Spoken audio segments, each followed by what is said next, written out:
papayag kung kakampit ka dyan sa mga puti. We're just going through the process. Kaya nga. Pero ako, ang akin is legal. What's your basis now? I'm asking I'm a lawyer. I'm asking you now, what is the legal basis of sa police power?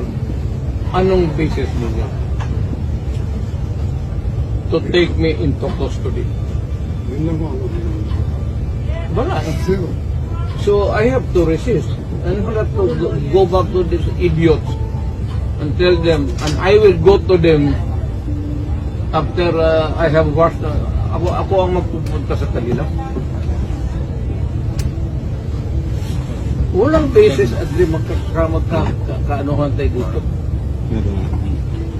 It would be illegal for you, as a matter of fact, it is illegal for you to ask me to go with you without any